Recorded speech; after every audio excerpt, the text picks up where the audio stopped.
یہ ہے اجازی افیشل، یہاں آپ کو حمد و نعت اور تقاریر دیکھنے کو ملے گی۔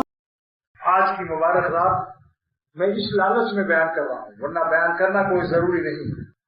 یہ رات عبادت کی ہے، اللہ سے مانگنے کی ہے، مگر اس لالچ میں بیان کر رہا ہوں کہ قرآن پاک کے بعد، قرآن پاک کے ختم ہونے کے بعد ایک تو دعا قبول ہوتی ہے، لہذا مل بیٹھ کر کے ہم دعا کریں۔ نمبر 2، کچھ دین کے مضمون ہو جائیں تو 1,000 رکعت سے زیادہ ثواب ہم کو مل جائے، اور بشارت بھی حضور صلی اللہ تعالی علیہ وسلم کی، اور مضمون بھی آج معافی کے متعلق ہے۔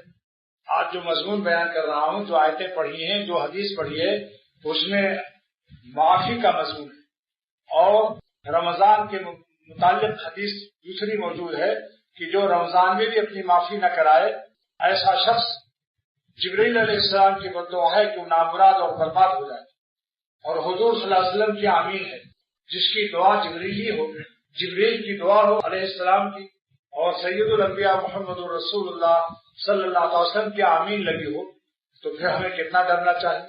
3 باتوں سے بہت ڈریے۔ نمبر 1، جو شخص ماں باپ کو پائے اور ان کی خدمت کر کے جنت نہ بنائے، ایسے شخص کے لیے بددعا ہے۔ آپ مسجد نبوی کے 3 ممبر پر، پہلے ممبر پر جب پیر رکھا تو فرمایا آمین، دوسرے ممبر پر پیر رکھا فرمایا آمین، تیسرے ممبر پر پیر رکھا فرمایا آمین۔ صحابہ نے پوچھا آج کیا معاملہ ہے؟ فرمایا جبرائیل علیہ السلام نے 3 بات کے لیے دعا کی، میں نے اس پر آمین کہی۔ نمبر 1 کہ جو ماں باپ کو پائے اور جنت نہ بنائے، ماں باپ کو ستا کر جہنم بنا لے بدتمیزی کر کے، تو جو ماں باپ کو پائے اور اپنی جنت نہ بنائے، ایسا شخص برباد ہو جائے، نامراد ہو جائے، تو آپ نے فرمایا آمین۔ نمبر 2، جو حضور صلی اللہ تعالی علیہ وسلم کا نام مبارک سنے اور درود شریف نہ پڑھے، ایسا شخص بھی برباد ہو جائے۔ نمبر 3، جو رمضان کا مہینہ پائے، لفظ رمضان ہے، رمضان شریف ہے، رمضان میم پر زبر دے کر پڑھنا چاہیے۔ تو جو رمضان شریف کا مہینہ پائے اور اپنی معافی نہ کرائے، تو آپ بتاؤ کہ ایسے شخص کی جبرائیل علیہ السلام نے بربادی کی دعا کی اور حضور صلی اللہ علیہ وسلم نے آمین فرمایا۔ اس لیے آج کی مبارک رات، قبولیت کی رات میں اختر نے اپنی اور آپ سب کی معافی کا مضمون قرآن پاک کی آیات سے اور حدیث شریف کی روایات سے پیش کر رہا ہوں۔ نمبر 1، نیت کر لیا کہ 1,000 رکعت سے زیادہ ثواب لوٹوں گا، لوٹنا کو اس کو بھائی ایک مضمون سن لیا، 1 منٹ میں 1,000 ثواب لے لیا، یہ لوٹنا نہیں ہے۔ اسی لیے دین کی عقل و فہم بڑی نعمت ہے۔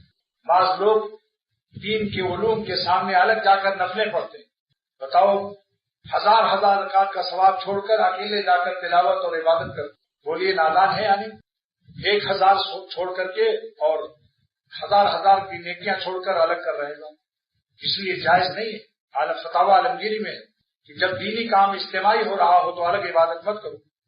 علم کی نعمت سوچ لو کہ کتنی بڑی نعمت ہے، لہذا آپ آج اس مبارک رات میں نیت کر لیجیے کہ جو مضمون میں بیان کروں گا، ایک مضمون پر 1,000 رکعت